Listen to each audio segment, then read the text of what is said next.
State Fire Marshal Butch Browning joining us. So new restrictions today, looser restrictions. What are some of the biggest changes that would involve your office?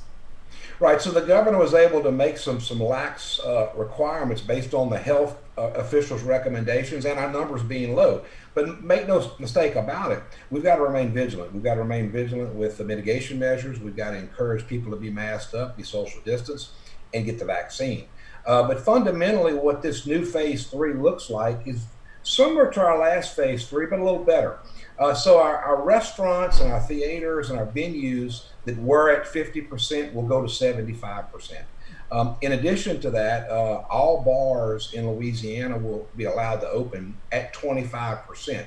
If their parish population of positivity is below 5%, they can have a 50% capacity. Now, keep in mind, this still means you have to be seated. You can't be congregating. You can't be mingling. If you're moving around, you have to wear a mask. But it certainly gets those buildings back into commerce. Another exciting piece I know people have been wondering about is the live bands coming back inside. Mm-hmm. So there is a mitigation measure where a live band can go into a building under some certain circumstances. And we published that information on opensafely.la.gov, where band performers can see if their band will fit into a building based on the air conditioning system, based on some spacing, and based on some other measures to stop the spread of COVID-19. So that is a big improvement, and we'll be working real closely with buildings to make sure they can fit to that capacity. Not every building will. Probably the next interesting piece that's bringing a lot of attention and excitement is the fairs and festivals. It's primarily an outdoor event, but basically a fair or festival in a usable space of 5 acres or less can open. They can have amusement rides. They can do many of the things that they were doing. They'll just be doing it in a COVID mitigation environment where they're spacing, where people are not congregating. If it's over 5 acres, maybe large type things like the state fair here in the Baton Rouge area, they'll come to us for a special mitigation agreement where we'll work with them and work with the health folks to make sure that everything they have meets the needs. And we're excited about working with those folks, and helping them get back into business.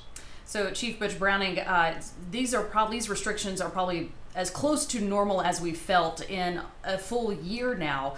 Talking about the concert venue, so in addition to the bigger capacity, as you mentioned, that there are some musicians that can play, does that change an application process for those businesses? If I'm a business owner and I want a band to come in, what do I need to do? Yeah, so real simply, and we've tried to make this as easy as we can. I'm really proud of the way the Fire Marshal's office has went and worked with people and educated people. So all they have to do is go to opensafely.la.gov. That's our website to promote the guidance to COVID.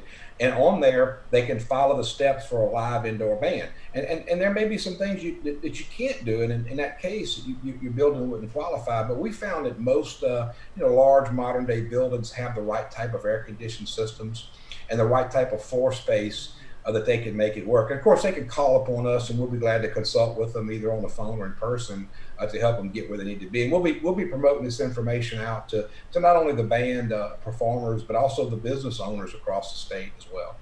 So your office, the State Fire Marshal's office, has played a big role in the enforcement of these restrictions when it comes to businesses.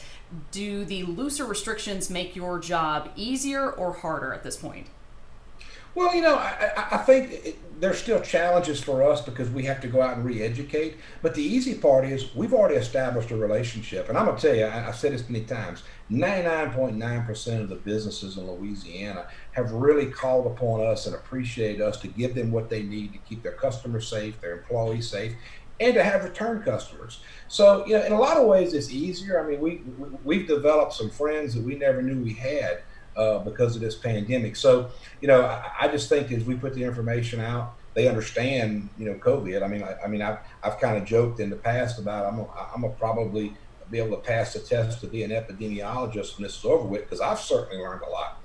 But when we talk about social distance and we talk about the mask wearing, and we talk about the washing of your hands after you have a touch point like a table or a chair, that becomes a second nature. And it's almost like we've created habits that we never would have thought a year and a half ago would be our habit. So, we've really approached this from a very friendly manner. in a very cooperative manner. And I think, it's gone a long way. So, our job is hard in the fire marshal's office, but when you talk about safety, when you talk about prevention, when you talk about protecting people's lives, that's a hard job, and we take it very seriously. All right, sir. I think that's all the questions. Is there anything else just to hear at the end that you would like to add? No, I mean, I just think the important thing is we got to look at this as a milestone that we've been looking for, but it's not over with. We got to remain vigilant, and again, it's about the mask wearing, it's about washing your hands, it's about social distancing. Get that vaccine when you're available to get that to you, and hopefully in the months to come, we see even less restrictions. That's what everybody really wants. But at the end of the day, we've protected people's lives, we've saved lives, and we've protected people from getting sick. And that's the most important goal that we've shot for. I'm Liz Coe. Thanks for checking out the WAFB YouTube channel. Hey, why don't you subscribe while you're here? Go ahead and click on that box and you'll get the latest updates on when we go live. Make sure you download the WAFB News app for the latest updates too.